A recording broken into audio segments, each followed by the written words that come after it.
secrétariat exécutif du PDCI-RDA a tenu sa 198e session au siège du parti à Cocody. Pour cette réunion de plus de 3 heures de temps d'horloge, le secrétaire exécutif en chef, le professeur Moïse Kakugi-Kayue et ses collaborateurs ont échangé sur 2 sujets. La coopération internationale avec la Fondation Konrad Adenauer et l'actualisation de la charte du PDCI-RDA. Les précisions avec le secrétaire exécutif en chef du PDCI-RDA, le professeur Moïse Kakugi-Kayue. Nous avons débattu de 2 sujets.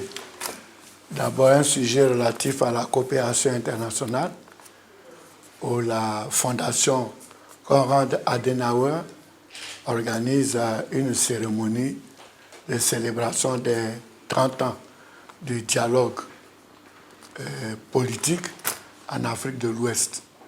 La Fondation Konrad Adenauer, c'est une fondation allemande avec la participation du secrétaire général de l'Internationale démocratique Union IDU, qui est M. Kartner, qui vient également. Et le PDC a été honoré. D'abord, ils m'ont demandé de donner une conférence sur 30 ans de multipartisme en Afrique de l'Ouest, bilan et perspective. Et ensuite, demandé au secrétaire exécutif chargé des relations extérieures de parler de réconciliation en Côte d'Ivoire. Il y a un des panels même qui se tiendra ici le jeudi 29 à 14h30 à la maison du PDCI à Cocody. Donc nous sommes organisés parce qu'il y a un télescopage de calendrier avec la tenue de la réunion du bureau politique. Donc nous sommes répartis les tâches pour pouvoir honorer cette importante rencontre internationale. Le deuxième point, c'est dans le cadre de la charte du PDCI-RDA, nous sommes appesantis sur le fonctionnement du secrétariat exécutif et les attributions de ses membres. D'abord, la dernière charte date du 10 septembre 2015. Donc, vous savez qu'à l'occasion des 75 ans du PDCI-RDA, le président a fait beaucoup de restructurations. Il a créé beaucoup de structures, des comités, à côté du secrétariat exécutif, dans un esprit de synergie. Donc, il fallait tenir compte des fonctions de ces différents comités et voir un peu quel est le champ d'application du secrétariat exécutif pour éviter les chevauchements.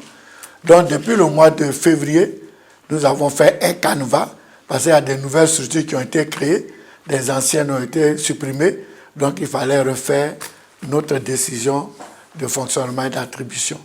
Donc, nous avons distribué le canevas. Nous avons demandé à chaque secrétaire exécutif d'imaginer ses attributions. On a donné à peu près 3 mois. Chacun nous a rendu la copie. On l'a harmonisé. Nous avons renforcé certaines missions de certains secrétariats exécutifs. Et aujourd'hui, après 3 séances, aujourd'hui c'était la séance finale où nous avons adopté le document. Donc aujourd'hui, nous allons soumettre ce document à la signature du président Bédié et pour remplacer la décision du 10 septembre 2015. Donc c'est ce document qui nous a occupés. Vous avez vu que le secrétariat a été particulièrement long parce qu'il fallait revoir article par article. Notre charte comporte à peu près 48 articles, donc il fallait les adopter un à un. Donc c'est vraiment un travail de fond. Bien même que chaque secrétaire avait déjà adopté, on l'avait même déjà presque adopté, mais on a fait une relecture pour corriger toutes les coquilles et ça ne nous a pas empêché de trouver encore quelques précisions à faire. Donc aujourd'hui, on a fait un grand travail. Quand le président aura signé cette charte, nous savons maintenant comment le secrétariat est organisé. Il n'y a pas de grands changements. En ce qui concerne le fonctionnement, c'est presque la même chose, mais ce sont les nouvelles attributions qui s'ajoutent.